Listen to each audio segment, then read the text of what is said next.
రవీంద్ర భారతిలో తెలంగాణ ప్రభుత్వం తరపున ఉగాది వేడుకలు ఘనంగా జరుగుతున్నాయి. అలాగే ఉగాది వేడుకలకు CM Revanth Reddy, deputy CM Bhatti, మంత్రులు హాజరయ్యారు. ఇప్పుడు లైవ్ చూద్దాం. అందరికీ ఒక అభివృద్ధి సూచకంగా సాగాలని కాంక్షిస్తూ ఇప్పుడు మీ అందరి కరతాళధ్వనుల మధ్య గౌరవనీయులైన పెద్దలు తెలంగాణ ఉప ముఖ్యమంత్రి వర్యులు మల్లు భట్టి విక్రమార్క గారి శుభాకాంక్ష సందేశం కోసం వారిని ఆహ్వానిస్తున్నాం. గౌరవనీయులైన ఉప ముఖ్యమంత్రి వర్యుల శుభాకాంక్ష సందేశం.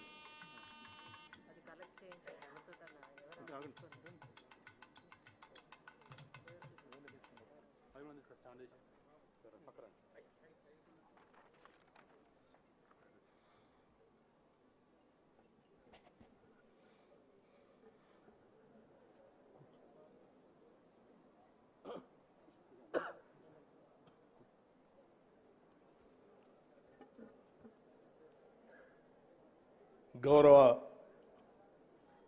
రాష్ట్ర ముఖ్యమంత్రి వర్యులు శ్రీ రేవంత్ రెడ్డి గారికి, గౌరవ రాష్ట్ర మంత్రివర్యులు శ్రీ జూపల్లి కృష్ణారావు గారికి, గౌరవ రాష్ట్ర మంత్రివర్యులు కొండా సురేఖ గారికి, గౌరవ పార్లమెంట్ సభ్యులు అనిల్ కుమార్ యాదవ్ గారికి, గౌరవ శాసనసభ్యులు శంకర్ గారికి, గౌరవ శాసనసభ్యులు అడ్లూరి లక్ష్మణ్ కుమార్ గారికి, రాష్ట్ర ప్రభుత్వ చీఫ్ సెక్రటరీ గారికి, అట్లాగే వేదిక మీద ఉన్నటువంటి ఇతర ప్రజాప్రతినిధులకి, పెద్దలకి, ఈ కార్యక్రమంలో పంచాంగ శ్రవణ సందర్భంగా ఇక్కడ విచ్చేసినటువంటి సహచర సభ్యులకి, ముందు కూర్చున్నటువంటి పెద్దలందరికీ కూడా ముందుగా నా హృదయపూర్వకమైనటువంటి నమస్కారాలు.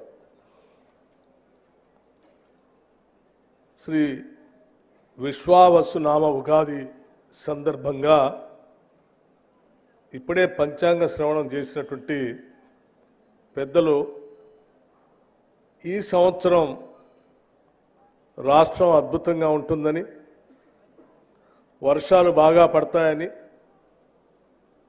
ప్రజలందరూ కూడా సంతోషంగా ఉంటారని, వారందరికీ రాష్ట్ర ముఖ్యమంత్రి వర్యులు రేవంత్ రెడ్డి గారి నాయకత్వంలో మంచి పాలన అందుతుందని వారు చెప్పటం జరిగింది.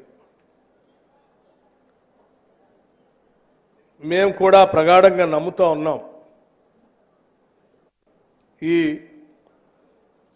విశ్వావసునామ సంవత్సరం తప్పనిసరిగా రాష్ట్ర ప్రజలంతా సుభిక్షంతో, పాడి పంటలతో, మంచి వర్షాలతో, పారిశ్రామిక అభివృద్ధితో, ఎటువంటి ఇబ్బందులు లేని శాంతి భద్రతతో మంచి పరిపాలన అందించాలనేటువంటి ఆలోచనతో, మంచి సంకల్పంతో ముందుగా రాష్ట్ర ముఖ్యమంత్రి రేవంత్ రెడ్డి గారు, అట్లాగే యావత్ మంత్రిమండలి మొత్తం కూడా మంచి సంకల్పంతో ముందుకు పోతా ఉంది. కాబట్టి తప్పనిసరిగా రాష్ట్ర ప్రజలందరికీ మేలు జరుగుతుందని, జరగాలని ఆ భగవంతుని కూడా కోరుకుంటున్నాం. అట్లాగే పరిపాలనతో పాటు ప్రజలందరూ కూడా మధురానుభూతులతో తీపి, చేదు, కారం, వగరు, ఉప్పు, పులుపు లాంటి అనేక రకాలైనటువంటి రుచులతో ఎలా ఉగాది పచ్చడిని తీసుకొని మనం సేవిస్తామో, అలాగే షడ్రుచులతో మీ అందరి జీవితాలు, ముఖ్యంగా తెలంగాణ రాష్ట్ర ప్రజలందరి జీవితాలు అలా ఉండాలని చెప్పి ఈ ఉగాది నామ సంవత్సరం సందర్భంగా మనస్ఫూర్తిగా ఈ రాష్ట్ర ప్రభుత్వం కోరుకుంటుంది. అలా కోరుకుంటూ మీ అందరికి కూడా అన్ని రకాలైనటువంటి వసతులు కల్పించాలని, అన్ని రకాలైనటువంటి వర్గాలకి కావలసినటువంటి ఏర్పాట్లన్నీ చేయాలని, ముఖ్యంగా యువత, వ్యవసాయం, పరిశ్రమ, మహిళలు బాగా అభివృద్ధి చెందాలని మనస్ఫూర్తిగా ఈ ప్రభుత్వం కోరుకుంటూ మొన్ననే రాష్ట్ర ప్రభుత్వ బడ్జెట్ని కూడా ప్రవేశపెట్టడం జరిగింది. ఆ బడ్జెట్ ద్వారా, ఈ పాలన ద్వారా తెలంగాణ రాష్ట్రం దేశంలో ఉన్నటువంటి మిగతా రాష్ట్రాలతో పోటీ పట్టమే కాకుండా ప్రపంచంతోనే పోటీ పడాలనేటువంటి ఆలోచనతో అనేక రకాలైనటువంటి కార్యక్రమాలు తీసుకొని ఫ్యూచర్ సిటీ లాంటి దాన్ని, అట్లాగే మూసీ నది రిజర్వేషన్ లాంటి దాన్ని, పునర్జీవం లాంటి దాన్ని, అలాగే హైదరాబాద్ నగర అభివృద్ధితో పాటు హైదరాబాదు చుట్టూ రాష్ట్రంలో ఉన్నటువంటి అన్ని జిల్లాల్ని కలుపుతూ ఒక ట్రిపుల్ R లాంటి ఒక మంచి రోడ్డు వ్యవస్థని, అనేక రకాలైనటువంటి ఎయిర్పోర్ట్లని, వీటన్నిటిని ఏర్పాటు చేసుకొని ఈ రాష్ట్ర భవిష్యత్తు బాగా ఉండాలని, ఆ రాష్ట్ర భవిష్యత్తు కోసం, ఈ రాష్ట్రంలో నివాసం ఉంటున్నటువంటి ప్రజలందరి భవిష్యత్తు కోసం ఈ రాష్ట్ర ప్రభుత్వం కట్టుబడి మంచి సంకల్పంతో పనిచేయటానికి ముందుకు పోతున్నామని చెప్పి మీ అందరికి కూడా హృదయపూర్వకంగా మరొకసారి అభినందనలు, ఉగాది అభినందనలు తెలియజేస్తూ, తప్పనిసరిగా ఈ సంవత్సరం సుఖ సంతోషాలతో, అద్భుతమైనటువంటి ఆనందంతో ప్రతి కుటుంబం అభివృద్ధి చెందే విధంగా ఈ ఉగాది ఈ మనందరికీ విశ్వావసునామం ఉగాది ఈ నూతన సంవత్సరం మనందరికీ అందించాలని భగవంతుడు కోరుకుంటూ సెలవు తీసుకుంటున్నాను. నమస్కారం. మాన్యులైన ఉప ముఖ్యమంత్రి వర్యులు షడ్రుచుల జీవితాన్ని ఎలా ఆస్వాదించాలో, ఆహ్వానించాలో, కొత్త సంవత్సరం అందరికీ మంచి జరగాలని వారి ఆకాంక్ష తెలియజేసేవారు. వారికి ధన్యవాదాలతో ప్రజాపాలన ప్రభుత్వానికి శ్రీకారం చుట్టిన తొలి రోజే, ప్రణవాక్షరంగా ప్రమాణ స్వీకరణ చేసిన తొలి రోజే అనుకున్నాం రేవంత్ అంటే వేగమని, తేజమని. అది సౌర సంబంధ శబ్దం. సూర్యుడికి, విశ్వావసు సంవత్సరానికి, మరి కాలపురుషుడికి ఉన్న బంధం మనకు తెలుసు. అదే వేగంతో, తేజంతో ముందుకు సాగుతూ, ఇందాకే పంచాంగకర్త అన్నారు ఆనరబుల్ సీఎం గారు, తులారాశి అని. తులా బ్యాలెన్సింగ్ చాలా సున్నితమైన అంశం, అది సంక్లిష్టమైన అంశం.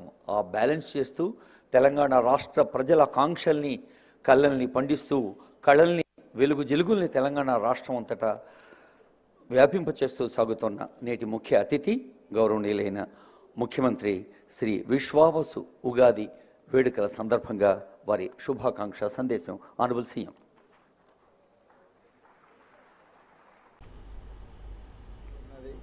పులుపు ఉన్నది, కారము ఉన్నది, కాస్తో కూస్తో ఉప్పు కూడా ఉన్నది. ఎందుకంటే కొన్ని నియంత్రణలు పాటించిండు, కొన్ని అంశాలలో చాలా లిబరల్గా వారు ముందుకు వచ్చిండ్రు.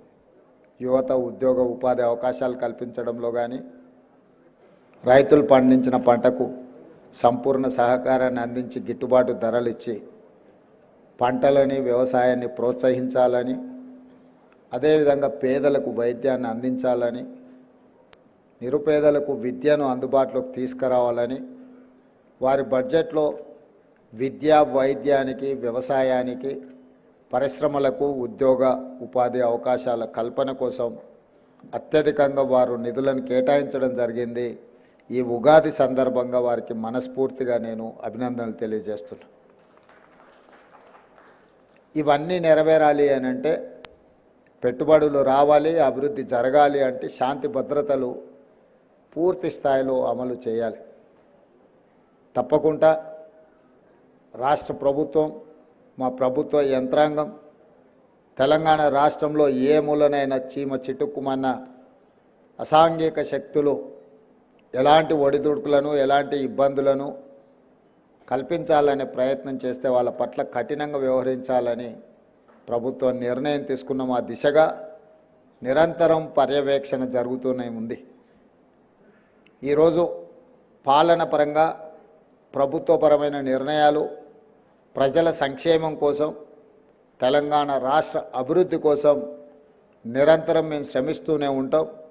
మా మంత్రివర్గ సహచరుల సహకారంతో మా శాసనసభ్యులందరినీ అండగా నిలబడడంతో ఈరోజు ఈ కార్యక్రమాలను నేను మా ఉప ముఖ్యమంత్రి వర్యులు బట్టి విక్రమార్క గారు జోడెద్దుల్లాగా రాష్ట్రాన్ని అభివృద్ధి పదం వైపు నడిపించడానికి నిరంతరం ప్రయత్నం చేస్తున్నారు.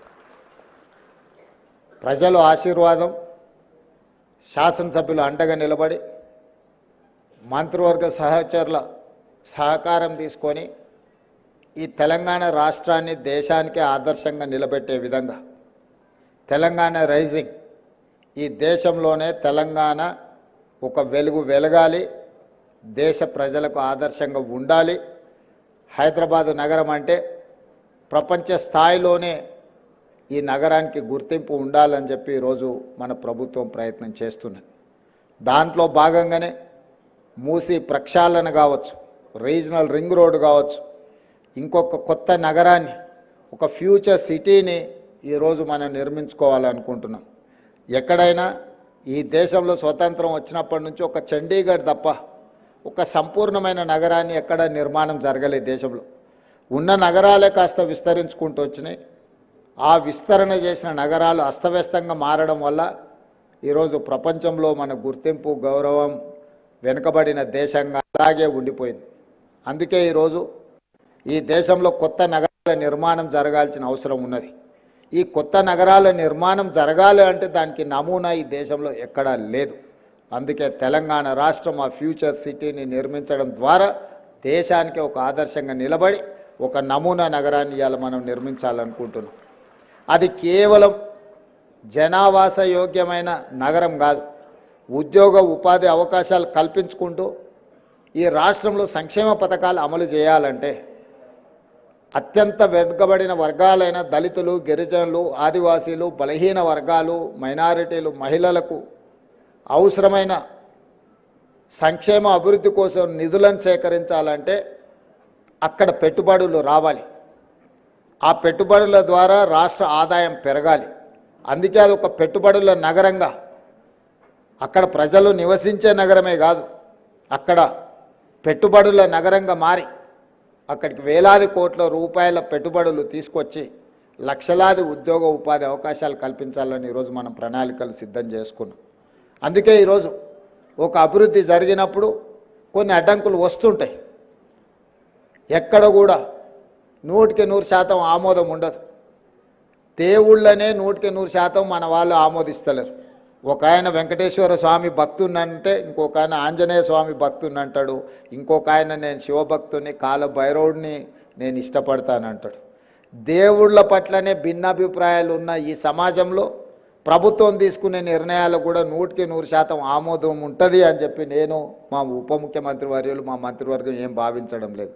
కానీ మెజారిటీ ప్రజల యొక్క సంక్షేమం కోసము, ఈ తెలంగాణ రాష్ట్ర అభివృద్ధి కోసము అడ్డుకోవాలనుకున్న వాళ్ళు, అడ్డుపడితే ఆగిపోతుంది అనుకునే వాళ్ళ పట్ల కఠినంగా వ్యవహరించాలని కూడా ఈరోజు ప్రజల నుంచి మాకు సూచనలు వస్తున్నాయి. ఈ పండగ తెలంగాణ అభివృద్ధి కోసం. అదే కాదు, ఒకనాడు పేదవాడికి తెల్లన్నం అనేదే తెలియదు, పండుగ పూటనే తెల్లన్నం తినేవాళ్ళు. అక్కడి నుంచి మొట్టమొదట కోట్ల విజయభాస్కర్ రెడ్డి గారు ₹1.90 బియ్యం ఇవ్వాలని వారు మొట్టమొదట పేదవాడికి తెల్లన్నం పెట్టాలని విజయభాస్కర్ రెడ్డి గారు మొదట ప్రవేశపెట్టినారు ఆ పథకాన్ని. ఎన్టీ రామారావు గారు దాన్ని విస్తృత స్థాయిలో ₹2 కిలో బియ్యం అనే పథకాన్ని పూర్తి స్థాయిలో ప్రజల దగ్గరికి తీసుకెళ్ళి ఆనాడు ఏదో ఒక పండుగ నాడు తెల్లన్నం తినే ప్రజలకు నిత్యం ఒక్క పూటైనా తెల్లన్నం తినే పరిస్థితులు ఎన్టీ రామారావు గారు తీసుకొచ్చారు. ఆ తర్వాత శ్రీమతి సోనియా గాంధీ గారు ఫుడ్ సెక్యూరిటీ, ఆహార భద్రత చట్టం తీసుకొచ్చి ప్రతి పేదవాడికి 3 పూటల భోజనం ఉండాలి అని భారతదేశంలోనే మొట్టమొదటిసారి ఫుడ్ సెక్యూరిటీ యాక్ట్ తీసుకొచ్చి పేదవాడికి ఆహార భద్రత చట్టాన్ని శ్రీమతి సోనియా గాంధీ గారు తీసుకొచ్చింది. ఆ విధంగా అంచెలంచెలుగా పేదల ఆకలిని తీర్చడానికి ప్రభుత్వాలు తీసుకున్న నిర్ణయాలు ఈరోజు పేదలకు ఆకలిని దూరం చేసే ఒక దిశగా మనం ప్రయాణం చేస్తున్నాము. మరి ఈరోజు ఆ పేదలు శ్రీమంతులు తిన్నట్టుగా సన్న బియ్యం తినాలి, సన్న బియ్యంతోనే మా భోజనం ఉండాలి అని కోరుకుంటున్నారు. దొడ్డు బియ్యం నుంచి సన్న బియ్యం వైపుగా సన్న బియ్యం తెలంగాణ రాష్ట్రంలో అత్యధికంగా పండించే దిశగా మన ప్రభుత్వం ముందుకు వెళ్తుంది. పోయిన సంవత్సరం ప్రభుత్వ ప్రోత్సాహకం వల్ల వరి 1,56,000 మెట్రిక్ టన్నులు భారతదేశంలోనే అత్యధికంగా వరి ధాన్యం ఉత్పత్తి చేసిన రాష్ట్రంగా తెలంగాణ ముందు భాగాన నిలబడ్డది. ఉమ్మడి రాష్ట్రంలో కూడా ఇంత పంట ఎప్పుడు పండలేదు. తెలంగాణ రాష్ట్రం వచ్చిన 10 సంవత్సరాలలో కూడా ఇంత వరి దిగుబడి ఎప్పుడు రాలేదు. పోయిన సంవత్సరం 1,56,000 మెట్రిక్ టన్నుల వరి ఉత్పత్తి తెలంగాణ రాష్ట్రంలో మనం సాధించుకున్నాము. ఈ సీజన్లో కూడా అత్యధికంగా ఈరోజు వరి పండిస్తున్నారు మన రైతులు. అందుకే ఈరోజు రైతులను ప్రోత్సహించి సన్నధాన్యం పండించండి, సన్నధాన్యం మీరు పండిస్తే మీకు గిట్టుబాటు ధరనే కాదు 500 రూపాయల బోనస్ ఇస్తామని ఇవాళ రైతులను ప్రోత్సహించడంతో 65-70% రైతులు పండించే వడ్లు ఈరోజు సన్న వడ్లు పండిస్తూ ఉన్నారు, సన్న బియ్యం ఉత్పత్తి చేస్తున్నారు. మరి రైతులు పండించిన సన్న బియ్యాన్ని పేదలకు పంచాలని ఒక గొప్ప లక్ష్యంతో ఈ ఉగాది పండగ పేదవాళ్ళ ఇంట్లలో సంతోషాన్ని తెచ్చి పెట్టాలి అని చెప్పి ఈరోజు సాయంత్రం హుజూర్ నగర్లో పెద్దలు ఉత్తమ్ కుమార్ రెడ్డి గారి నియోజకవర్గంలో రాష్ట్రం నలుమూలల సన్న బియ్యం పథకాన్ని ఈరోజు మనం ప్రవేశపెట్టుకుంటున్నాం. ఒకటే మా ఆలోచన, ఆదాయాన్ని పెంచాలి, పేదలకు పంచాలి, ఉద్యోగ ఉపాధి అవకాశాలు కల్పించాలి, తెలంగాణ రాష్ట్రంలో ఉండే ప్రతి వారిని ఆర్థికంగా నిలబెట్టాలి, ఆత్మగౌరవంతో బ్రతికే విధంగా వనరులు సమకూర్చాలి అనేదే మన ప్రభుత్వం యొక్క లక్ష్యం. పంచాంగం కూడా పేద పండితులు తెలంగాణ రాష్ట్రానికి మంచి భవిష్యత్తు ఉన్నది, మంచి నిర్ణయాలు తీసుకుంటాము అని చెప్పి వారు చెప్పినారు. వారి సూచనల మేరకు కేంద్ర రాష్ట్ర ప్రభుత్వాల మధ్య రాజ్యాంగబద్ధమైన సంస్థలతో ఒక మంచి వాతావరణంలో ఒక మంచి సత్సంబంధాలను ఏర్పాటు చేసుకొని అభివృద్ధిలో అందరి సహకారాన్ని తీసుకొని ముందుకు వెళ్తాము. ఇది రాజకీయాలు చేసే సందర్భం కాదు, ఇది అభివృద్ధి చేసుకునే సందర్భము. ఈ అభివృద్ధి చేసుకునే సందర్భంలో రాష్ట్రాన్ని దేశానికే ఆదర్శంగా నిలబెట్టాలన్న ఆలోచన చేసే సందర్భంలో అందరి సహకారం తీసుకుంటాం. అది కేంద్ర ప్రభుత్వం అయి ఉండొచ్చు, లేకపోతే రాజ్యాంగబద్ధమైన సంస్థలు, గవర్నర్ వ్యవస్థ అయి ఉండొచ్చు, ఎన్నికల వ్యవస్థ అయి ఉండొచ్చు, న్యాయ వ్యవస్థ అయి ఉండొచ్చు. ప్రజలతో, పార్టీలతో, ప్రజాస్వామ్యబద్ధమైన సంస్థలతో ఒక మంచి సత్సంబంధాలను ఏర్పాటు చేసుకుంటాం. ఎక్కడైనా ఏదైనా సమస్యలు వచ్చినా వాటిని పరిష్కరించుకుంటూ ముందుకు వెళ్తాం. మా సంకల్పంలో, మా ఆలోచనలో స్పష్టత ఉంది. సంకల్ప బలం ఉంటే దేవుడు కూడా కనుకరిస్తారని చెప్పి ఇప్పుడే మా ఉప ముఖ్యమంత్రి గారు చెప్తున్నారు. నా జీవితంలో పెట్టుకున్న సంకల్పం ఏది ఇంతవరకు నేను ఫెయిల్ కాలేదు. నేను అనుకున్న ప్రతి సంకల్పం నెరవేరింది. ఈరోజు తెలంగాణను కూడా తెలంగాణ రైజింగ్ 2050 ప్రణాళిక తీసుకొచ్చి ఈ దేశానికే తెలంగాణను ఆదర్శంగా నిలబెట్టి ఒక అద్భుతమైన అభివృద్ధి చెందిన రాష్ట్రంగా తెలంగాణను ముందుకు తీసుకువెళ్ళాలనుకుంటున్నా. మా సంకల్ప బలంలో దోషం లేదు.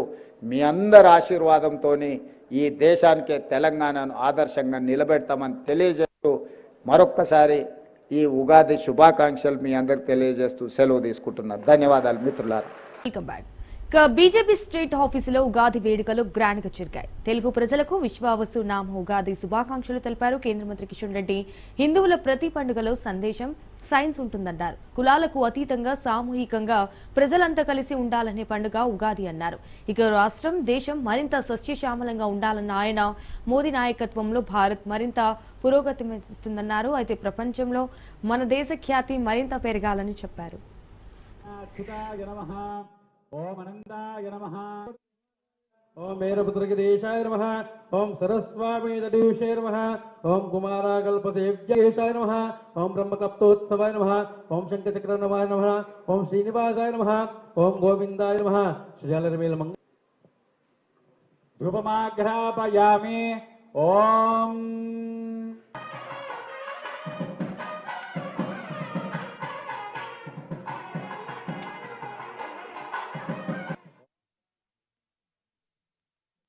తెలంగాణ రాష్ట్ర కార్యాలయంలో ఈ యొక్క నూతన సంవత్సరము ఉగాది పండుగ సందర్భంగా హోమం చేసుకుని, మన హిందువుల పండుగల్లో ప్రతి పండుగలో కూడా ఒక సందేశం ఉంటుంది, ప్రతి పండుగలో కూడా సైన్స్ ఉంటుంది.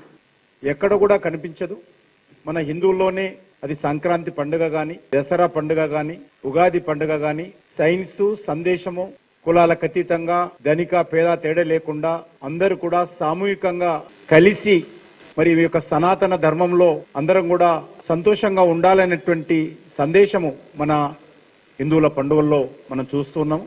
నరేంద్ర మోడీ గారి నాయకత్వంలో కేంద్రంలో నూతన ప్రభుత్వం మూడోసారి ఏర్పడిన తర్వాత జరుపుకుంటున్నటువంటి మొదటి ఉగాది పండుగ. వచ్చే ఉగాది వరకు కూడా దేశం మరింతగా సస్యశ్యామలంగా ఉండాలని, ప్రపంచంలో మన దేశం యొక్క గౌరవం మరింత పెరగాలని, ఈ దేశంలో ఉన్నటువంటి పేద బడుగు బలైన వర్గాలకు సంబంధించినటువంటి మరింత మనందరం కలిసి సేవ చేయాలని, మోడీ గారి నాయకత్వంలో అన్ని రకాలుగా దేశం ముందుకెళ్లాలని, మంచి వర్షాలతో పాడి పంటలతో ఏ రకమైనటువంటి ప్రకృతి వైపరీత్యాలు లేకుండా భారతదేశ ప్రజలు ఆ రకంగా సమస్త మానవాళ్ళంతా కూడా సుఖ సంతోషాలతో ఉండాలని పోలింగ్ బూత్ కమిటీలు వేసుకున్నాము, మండల కమిటీలు వేసుకున్నాము, జిల్లా కమిటీలు వేసుకుంటున్నాము. రాష్ట్ర కమిటీ, జాతీయ కమిటీ కూడా త్వరలోనే వస్తుంది. రానున్న రోజుల్లో అన్ని గ్రామాలలో అన్ని వర్గాలలో పార్టీని పెంచే విధంగా మనం ముందుకెళ్లాల్సినటువంటి అవసరం ఉంది. మన ప్రియతమ ప్రధానమంత్రి నరేంద్ర మోడీ గారి తరఫున అందరికీ ఉదయపూర్వకమైనటువంటి శుభాకాంక్షలు తెలియజేస్తా ఉన్నాను. ఇక తెలుగు రాష్ట్రాల్లో ఉగాది సంబరాలు అంబరాన్నంటాయి. విశ్వావసు నామ సంవత్సరాన్ని పురస్కరించుకుని ఉమ్మడి కర్నూలు జిల్లాలో ఆలయాలకు భక్తుల రద్దీ పెరిగింది. శ్రీశైలంలో బ్రహ్మరాంబ అమ్మవారికి ప్రత్యేక అలంకరణలు చేశారు. ఇక ఇదే అంశానికి సంబంధించి మహానంది దేవస్థానం నుంచి మా ప్రతినిధి మధుసూదన్ మరింత సమాచారం అందిస్తారు. ప్రతి హిందువు అతి పెద్ద పండుగగా జరుపుకునే ఉగాది పండుగను ఎంతో అద్భుతంగా వైభవంగా జరుపుకుంటున్నారు. ప్రతి ఇంట ఉగాది పండుగ సంబరాలు కనిపిస్తూ ఉన్నాయి. ఉగాది విశిష్టత మనతో తెలిపేందుకు మహానంది దేవస్థానం ఆలయ వేద పండితులు రవిశంకర్ రావు ఉన్నారు. స్వామి, ఉగాది పండుగ విశిష్టత ఏంటి? ఈ యొక్క కాలాన్ని లెక్కించేటువంటి విధానం అనేటువంటిది 3 రకాలుగా ఉంటాయి. ఒకటి చాంద్రమానమని, మరొకటి సౌరమానమని, మరొకటి బారహస్పత్యమానం అనేటువంటి 3 రకములైనటువంటి కాల గణన అనేటువంటిది మన భారతదేశంలో చలామణి అవుతున్నది. అందులో ప్రధానంగా చాంద్రమానంగా చెప్పుకునేటువంటిది అంటే చంద్రుడి ఆధారంగా చేసుకొని గణించేటువంటి జ్యోతిష ప్రకారంగా వచ్చేటువంటి చాంద్రమాన ఉత్సవంలో ఈరోజు ఉగాది అనేటువంటి పండుగను మనం చేసుకోవడం జరుగుతుంది. అంటే ఈ యొక్క పదం యుగాది అనేటువంటిది పదం అంటే పూర్వం బ్రహ్మగారు తన యొక్క సృష్టి కార్యాన్నంతా కూడా ప్రారంభించినటువంటి తొలి రోజుగా ఈ యొక్క రోజున చెప్పడం జరుగుతుంది. ఆ రకంగా మనకి చిత్రా నక్షత్రంలో చంద్రుడు ఉండేటువంటి పౌర్ణమితో కూడుకున్నటువంటి చైత్రమాసం ప్రారంభం. అట్లాగే మనకి ఉండేటువంటి పశుపక్షాదులు కానీ వృక్షాదులు కానీ ఇవన్నీ కూడా చిగురు మొదలు పెట్టేటువంటి సమయంగా చెప్పుకునేటువంటి వసంత ఋతువు, చైత్రమాసం ఇవన్నీ కూడా ఈ రోజు నుంచి ప్రారంభమవుతుంది. కాబట్టి ఈ యొక్క ఉగాది అనేటువంటి సంవత్సర పండుగ అనేటువంటిది మనకి చాలా ప్రధానమైనటువంటిది. ఒక దేవతల యొక్క జన్మదినం కానీ, మహర్షుల యొక్క జన్మదినం కానీ, లేదా మన ఇంట మనం పుట్టినరోజు కానీ మనం ఎట్లా జరుపుకుంటామో అంత ఘనంగా ఈ యొక్క పండుగను భారతదేశంలో ఉండేటువంటి ప్రతి ఒక్కరూ కూడా ఎంతో భక్తి శ్రద్ధలతో చేయాలి. చక్కగా సూర్యోదయాత్పూర్వమే నిద్రలేయడం, తైలాభ్యంగన స్నానం చేయడం, నూతన వస్త్రాలు ధరించడం, ఇంట్లో దీపారాధన అది చేయడం, అట్లాగే మనకి దగ్గరలో ఉండేటువంటి దేవాలయములకు వెళ్ళి భగవంతుడిని అర్చించడం. ఈ సంవత్సరం అంతా కూడా మనకి ఆదిత్యాది నవగ్రహముల యొక్క అనుగ్రహం కలగాలని చెప్పి భగవంతుడిని ప్రార్థించడం. అట్లాగే నింబ కుసుమ భక్షణం అనేటువంటి ఒక ప్రసాదాన్ని స్వామికి తయారు చేయడం జరుగుతుంది. అంటే వేపాకు, మామిడికాయ, చింతపండు, అట్లాగే బెల్లము అనేటువంటి మనకి షడ్రుచోపేతమైనటువంటి ద్రవ్యాలు ఏదైతే ఉంటాయో ఈ యొక్క 6 రకములైనటువంటి రుచుల్ని కూడా కలిపి మన యొక్క ప్రసాదంగా తయారు చేసి స్వామికి నివేదించి తదుపరి మనం అందరం కూడా స్వీకరించడం, ఇవన్నీ కూడా ఈ రోజున మనం ప్రధానంగా చేయవలసినటువంటి కర్తవ్యం. ఇవన్నీ చేసిన తర్వాత ఈ యొక్క పంచాంగ శ్రవణం అనేటువంటిది చాలా ముఖ్యమైనటువంటిది. ఎందుకంటే కాలం పరమేశ్వర స్వరూపంగా చెప్పబడతారు కాబట్టి మనకి సకల జరాచర సృష్టి అంతా కూడా సూర్యచంద్రుల యొక్క ఆధారంగానే మనకి జరుగుతుంది. కాబట్టి ఆ యొక్క సూర్యోదయ సూర్యాస్తమయములు కానీ లేదా ప్రథమాది తిథిలు కానీ వారములు కానీ నక్షత్రములు కానీ ఇవన్నీ కూడా మనకి దీన్ని అనుసరించే ఉంటాయి కాబట్టి ఆ యొక్క తిథివార నక్షత్ర యోగ కరణాల యొక్క ఫలములు ఎట్లా ఉంది అనేటువంటి దాన్ని మనం తెలుసుకోవడం, తద్వారా ఈ సంవత్సరం అంతా కూడా మనం ఏ రకంగా మన యొక్క ప్రణాళికని మనం రూపుదిద్దుకోవాలి అనేటువంటి దానికి తగిన విధంగా మనం ఈ యొక్క పంచాంగ శ్రవణం చేసి దానికి అనుగుణంగా మన యొక్క జీవనాన్ని మనం మార్పు చేసుకొని విజయం వైపు దూసుకు వెళ్ళాలనేటువంటి సంకల్పంతో పంచాంగ శ్రవణం చేయడం అనేటువంటి ఇటువంటి శుభకార్యాలన్నీ కూడా ఈరోజు మనం ఎంతో భక్తి శ్రద్ధలతో ఆచరించాలి. ప్రధానంగా చెప్పండి, ఉగాది పర్వదినాన ఆలయాలను సందర్శిస్తే ఎలాంటి ఫలితాలు లభిస్తాయి? అంటే మనకి ఈశ్వరానుగ్రహం అనేటువంటిది చాలా ప్రధానమైనటువంటిది. మనం పుట్టిన వెంటనే ఎట్లాగైతే ఆ యొక్క తల్లిని మనం తొలిగా మనం చూస్తామో ఆ రకంగా ఈ యొక్క సంవత్సరం పుట్టినరోజు ఇది. కాబట్టి మనకి ప్రభవాదిగా 60 సంవత్సరాలుగా చెప్పబడి ఉన్నది. ఆ 60 సంవత్సరాలు కూడా మనకి అలా తిరుగుతూ ఉంటుంది. ఆ రకంగా ఈరోజు మనకి విశ్వావసు అనేటువంటి నామధేయంతో ఆ యొక్క సంవత్సరం ప్రారంభమవుతున్నది. కాబట్టి ఈ యొక్క ఉగాది రోజున సంవత్సరాది రోజున మనం పొద్దున్నే స్నానమది ఆచరించి ఇంట్లో పూజ చేసుకొని అనంతరం ఖచ్చితంగా దేవాలయానికి వెళ్ళాలి. భగవంతుడి యొక్క అనుగ్రహం అనేటువంటిది మన ప్రతి ఒక్కరికి కూడా ఖచ్చితంగా అవసరం. కాబట్టి మనం చేసినా చేయకపోయినా అభిషేకాదులు పూజలు మిగతావి చేసినా చేయకపోయినా భగవద్ దర్శనం అనేటువంటిది చాలా ముఖ్యమైనటువంటిది. ఎందుకంటే ఈ సంవత్సరం అంతా కూడా మనకి భగవంతుడు మన వెంట ఉంటూ మనకి తోడు నీడగా ఉంటూ మనకి వచ్చేటువంటి కష్టాలలో ఈశ్వర అనుగ్రహంతో మనం దాన్ని కడతేరే విధంగా అనుగ్రహం మనకి కావాలి. కాబట్టి ఈశ్వర దర్శనం అనేటువంటిది చాలా ముఖ్యమైనటువంటిది. ఉగాది పర్వదినం రోజున ఆలయాలను సందర్శిస్తే ప్రత్యేక ఫలితాలు లభిస్తాయని చెప్పేసి వేద పండితులు చెప్తున్నారు. వీడియో జర్నలిస్ట్ శివశంకర్తో మధు, రాజ్ న్యూస్. ఇక హైదరాబాద్లోని గాంధీ భవన్లో ఉగాది వేడుకలు ఘనంగా నిర్వహించారు. ఈ వేడుకల్లో TPCC chief MLC Mahesh Kumar Goud సహా పలువురు కీలక నేతలు పాల్గొన్నారు. ఇక కాంగ్రెస్ పార్టీ కార్యాలయమైన గాంధీ భవన్ పేదల దేవాలయం లాంటిదని మహేష్ కుమార్ గౌడ్ అన్నారు. ప్రజల ఆశీర్వాదంతో కాంగ్రెస్ అధికారంలోకి వచ్చిందని తెలిపారు. ఇక రేవంత్ రెడ్డి సీఎంగా, భట్టి విక్రమార్క ఉప ముఖ్యమంత్రిగా, కేబినెట్ మంత్రులు ప్రజా సంక్షేమం కోసం, అభివృద్ధి కోసం అహర్నిశలు కృషి చేస్తున్నారని అన్నారు. కష్టపడితే ఫలితం తప్పకుండా ఉంటుందని తెలిపారు. అనేక అభివృద్ధి కార్యక్రమాలు, సంక్షేమ కార్యక్రమాలు రాష్ట్ర ప్రభుత్వం ముందుకు సాగుతోందని చెప్పారు. లక్ష్మీ నృసింహస్య కటాక్షం కరోమి దంపత్యభివృద్ధి లక్ష్మీ మమోజానాం శ్రీయమేశ్వరీం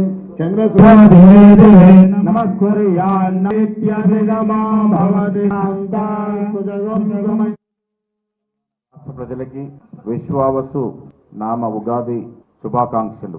తెలంగాణ ప్రజలు అన్ని రంగాల్లో అభివృద్ధి చెంది ఎలాంటి ఆటంకాలు లేకుండా జీవనం ముందుకు సాగాలని కాంగ్రెస్ పార్టీ అభిలాషిస్తుంది. ప్రజల ఆశీర్వాదంతో 2023 డిసెంబర్లో అధికారంలోకి వచ్చినటువంటి కాంగ్రెస్ పార్టీ రాష్ట్ర ముఖ్యమంత్రిగా రేవంత్ రెడ్డి గారు, ఉప ముఖ్యమంత్రిగా భట్టి విక్రమార్క గారితో పాటు చాలా మంది సీనియర్ నాయకులు మంత్రులుగా ప్రమాణ స్వీకారం చేసి ఈ రాష్ట్రాన్ని అన్ని కోణాల్లో అన్ని రంగాల్లో అభివృద్ధి పథంలోకి నడిపిస్తూ 15 నెలలుగా ప్రజలు కోరుకున్నటువంటి ప్రజాపాలనని అందిస్తున్నటువంటి తరుణంలో ఈనాడు ఉగాది ఉత్సవాన్ని జరుపుకుంటా ఉన్నాం. అయ్యగారు పంచాంగ పఠనం చేశారు. ఆదాయం వ్యయం దాదాపుగా సరిసమానంగా ఉన్నది. కష్టం అనేది వృధాగా పోదు అనే మాట అయ్యగారు చెప్తా ఉన్నారు. యువకులందరూ కూడా వారి రంగాల్లో కష్టపడి పనిచేస్తే ఫలితాలు సమృద్ధిగా వస్తాయనే మాట కూడా చెప్తా ఉన్నారు. రాష్ట్ర ప్రభుత్వం వ్యవసాయ పరంగా, పారిశ్రామిక పరంగా ముందుకు అడుగులేస్తున్న సందర్భం మీ అందరికీ తెలుసు. గత 10 సంవత్సరాలలో గత పాలకుల సమయంలో విదేశీ పట్టుబడులు 10 సంవత్సరాలు 20,000 దాటకుంటే ఈ 2 సంవత్సరాలలో ముఖ్యమంత్రి గారు, ఐటీ మంత్రి గారు విదేశాలకు వెళ్ళి తీసుకొచ్చిన విదేశీ పెట్టుబడులు దాదాపు 2,25,000 కోట్లు. ఈ దశగా అభివృద్ధి వైపు రాష్ట్రం నడుస్తూ ఉంది. దాదాపు 25 సంవత్సరాల తర్వాత మనం రాష్ట్రంలో పండిన సన్న బియ్యాన్ని ఇవాళ ఫిలిప్పీన్స్ కి రవాణా చేస్తా ఉన్నాం. రేపో మాపో కాకినాడ రేవు నుంచి ఫిలిప్పీన్స్ కి మన బియ్యం సరఫరా కాబోతా ఉన్నాయి. పారిశ్రామిక పరంగా ఎన్నో పరిశ్రమలు ఈ రాష్ట్రానికి వస్తా ఉన్నాయి. విద్యాపరంగా ముఖ్యమంత్రి గారు దూరదృష్టితో ఇంటిగ్రేటెడ్ కళాశాలలు నెలకొల్పి ఒక్కొక్క కళాశాల మీద 200 కోట్లు ఇచ్చిస్తున్న సందర్భం. విద్యా వైద్య రంగాన్ని విదేశీలో ఉన్నటువంటి నగరాలతో ధీటుగా అభివృద్ధి చేస్తున్నటువంటి సమయం. వ్యవసాయ పరంగా రైతుల్ని అన్ని రకాలుగా ఆదుకుంటూ రైతు బంధు, రైతు రుణమాఫీ కాకుండా సన్నాలు పండించిన వారికి 500 బోనస్ ఇచ్చిన చరిత్ర ఈ రాష్ట్ర చరిత్రలో మొట్టమొదటిసారిగా కాంగ్రెస్ ప్రభుత్వం చేస్తా ఉంది. తెలంగాణ రాష్ట్ర తెలుగు నూతన సంవత్సరాది శ్రీ విశ్వావసు నామ సంవత్సర ఉగాది వేడుకలు తిరుమల శ్రీవారి ఆలయంలో వైభవంగా జరిగాయి. తెలుగు నూతన సంవత్సరాదిని పురస్కరించుకుని శ్రీవారికి అర్చకులు 6 పట్టు వస్త్రాలను సమర్పించారు. అనంతరం శ్రీవారి ఉగాది ఆస్థానం నిర్వహించారు. అయితే టీటీడీ ఉద్యానవన శాఖ ఆధ్వర్యంలో ఆలయం లోపల చేపట్టిన అలంకరణలు, ధ్వజస్తంభాన్ని అలంకరించిన తీరు భక్తులను విశేషంగా ఆకట్టుకుంది. తిరుమలలో ఉగాది వేడుకలపై మరింత సమాచారం మా ప్రతినిధి సురేష్ అందిస్తారు. తెలుగు రాష్ట్ర ప్రజలకు ఉగాది శుభాకాంక్షలు. ప్రస్తుతం శ్రీవారి ఆలయం ముందున్నాం. శ్రీవారి ఆలయంలో ఉగాది సందర్భంగా శ్రీ విశ్వనామ సంవత్సర ఉగాది వేడుకలను తిరుమల తిరుపతి దేవస్థానం అంగరంగ వైభవంగా నిర్వహించింది. శ్రీవారి ఆలయాన్ని అత్యంత సుందరంగా అలంకరించి ఉన్నారు. ఉదయం సుప్రభాత సేవతో సోమవారం మేల్కొల్పి ఏకాంతంగా పూజలు నిర్వహించిన అనంతరం శ్రీవారి ఆలయంలో ఉగాది ఆస్థానాన్ని అంగరంగ వైభవంగా తిరుమల తిరుపతి దేవస్థానం అర్చకులు, పండితులు, ఆచార్య పురుషులు నిర్వహించారు. ఎందుకంటే ప్రతి ఏడాది ఉగాది సందర్భంగా శ్రీవారి ఆలయాన్ని అత్యంత సుందరంగా అలంకరించిన ఆనవాయితీ. ఇందులో భాగంగా ఉగాది శుభాకాంక్షలు అంటూ కూడా శ్రీవారి ఆలయ మహాద్వారానికి పెద్ద ఎత్తున ఫ్లెక్సింగ్ కూడా ఏర్పాటు చేసి పూలతో ప్రత్యేక అలంకరణ చేసి ఉన్నారు. విదేశీ పూలతో కూడా ప్రత్యేక అలంకరణ చేసి ఉన్నారు. శ్రీవారి ఆలయం అంతా సుందరంగా శోభానమానంగా శ్రీవారి ఆలయాన్ని తీర్చిదిద్దారు. జియ్యంగారులు, అర్చకులు శ్రీవారి ఆలయంలో విశేష సమర్పణ చేశారు. అనంతరం వేద పండితులు ఉగాది ఆస్థానాన్ని నిర్వహించగా సిద్ధాంతులు పంచాంగ పఠనం చేశారు. ఈ సందర్భంగా శ్రీవారి ఉత్సవమూర్తులకు జరిగే విశేష పూజ, కళ్యాణోత్సవం, డోలోత్సవం, బ్రహ్మోత్సవం, వసంతోత్సవం టీటీడీ రద్దు చేసింది. గత ఏడాది కంటే భిన్నంగా అద్భుతంగా ఫలపుష్పాలంకరణలు కొండపైన టీటీడీ ఉద్యాన శాఖ నిర్వహించింది చెప్పుకోవాలి. శ్రీవారి ఆలయంతో పాటు ఆలయం వెలుపల కూడా అత్యంత సుందరంగా అలంకరణ చేశారు. ప్రత్యేక ఆకర్షణగా 1,00,000 కట్ ఫ్లవర్తో, విదేశీ ఫ్లవర్తో భక్తులు ఆకట్టుకునే విధంగా స్వామివారి ప్రతిమను పూలతో అలంకరించారు. ప్రతి ఒక్కరు కూడా ఈ అలంకరణ చూసి చాలా అద్భుతంగా చేశారని టీటీడీని కొనియాడుతున్నారు. అదేవిధంగా శ్రీవారి ఆలయంతో పాటు శ్రీవారి ఆలయం లోపల దేశీ, విదేశీ ఫ్లవర్లతో దాదాపు అలంకరణ 1,00,000 కట్ ఫ్లవర్స్ తో తయారు చేసి ఉన్నారు. ఆ రకంగా అలాగే తాజా పండ్లు, కూరగాయలతో కూడా అక్కడక్కడ అలంకరణ చేశారు. సువాసన వెదజల్లి పూల తోరణాలు, కటౌట్లు, శ్రీవారి ఆలయం వెలుపల టన్నుల కొద్ది పూలతో సిద్ధం చేసిన సెట్టింగ్లు భక్తులను విశేషంగా ఆకట్టుకున్నాయి. ఆలయం వెలుపల టీటీడీ అదనపు మీడియాతో మాట్లాడుతూ గతం కంటే ఈ ఏడాది భిన్నంగా అలంకరించాం.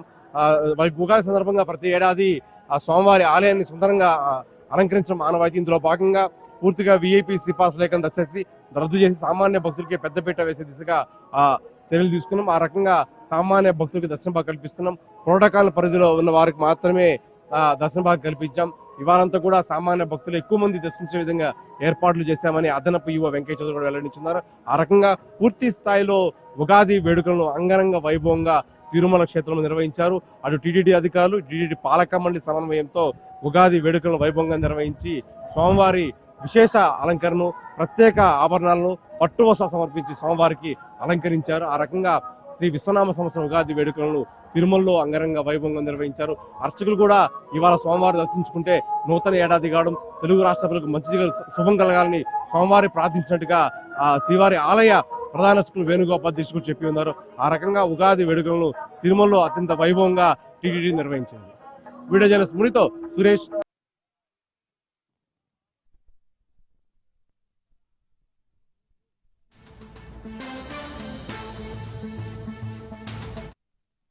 ఇక తెలంగాణ రాజ్భవన్ కు సీఎం రేవంత్ పలువురు మంత్రులు వెళ్లారు. గవర్నర్ జిష్ణుదేవ్ వర్మతో ముఖ్యమంత్రి భేటీ కానున్నారు. ఇక మంత్రివర్గ విస్తరణపై అయితే గవర్నర్ తో చర్చించే అవకాశం ఉన్నట్టు తెలుస్తోంది. వచ్చే నెల ఏప్రిల్ 3న మంత్రివర్గ విస్తరణ ఉండే ఛాన్స్ ఉంది. ఇక కేబినెట్ లో 4గురికి చోటు కల్పించనున్నట్టుగా తెలుస్తోంది. అండ్ కేబినెట్ లో బెర్తులు కన్ఫర్మ్ అయిన వారి వివరాలు గవర్నర్ కి ఇచ్చే అవకాశం ఉందని సమాచారం.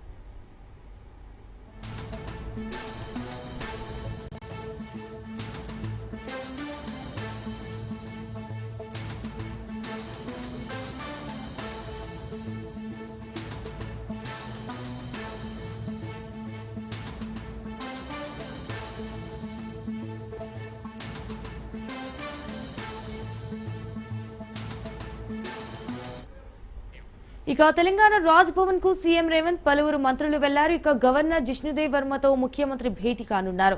ఇక మంత్రివర్గ విస్తరణపై అయితే గవర్నర్ తో చర్చించే అవకాశం ఉన్నట్టుగా తెలుస్తోంది. అలాగే వచ్చే నెల ఏప్రిల్ 3న మంత్రివర్గ విస్తరణ ఉండే ఛాన్స్ ఉంది. రైట్, ఇక రాజ్భవన్ నుంచి మరింత సమాచారాన్ని మా ప్రతినిధి రాజు లైవ్ లో అందిస్తారు. రాజు, చెప్పండి, దీనికి సంబంధించిన అప్డేట్స్ ఏంటి?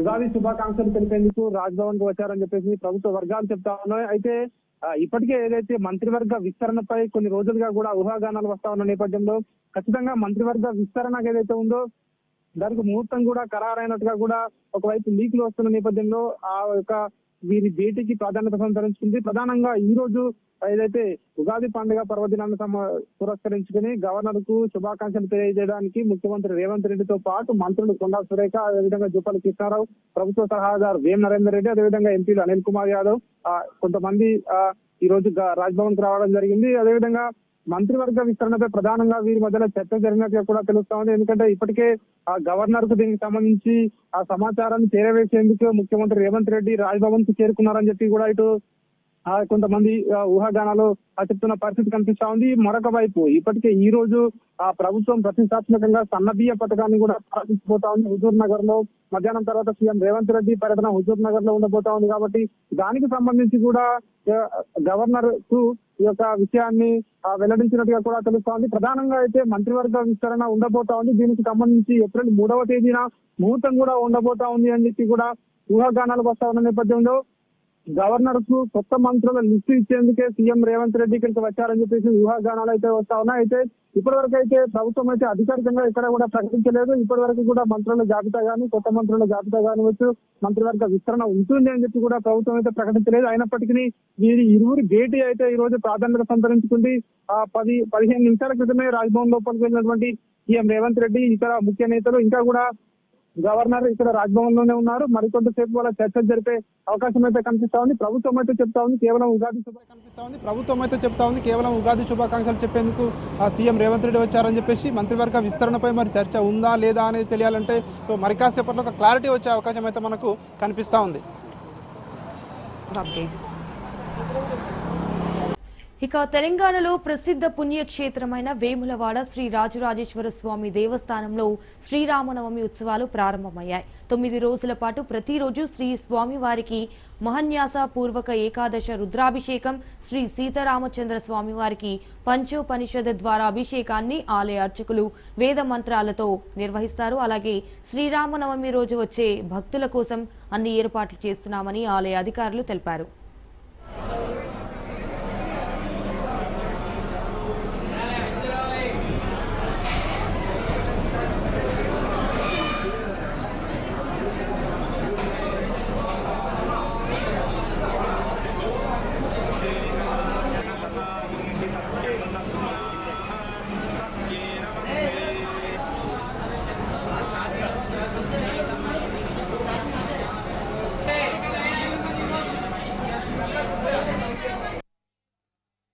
రాజరాజేశ్వర స్వామి దేవస్థానం వేములవాడ నందు శ్రీ సీతారామచంద్ర స్వామి వారి కళ్యాణోత్సవములు ఉగాది పర్వదినముతో మొదలయ్యి 6వ తారీఖు శ్రీరామచంద్ర స్వామి వారి కళ్యాణోత్సవంతో ముగుస్తాయి.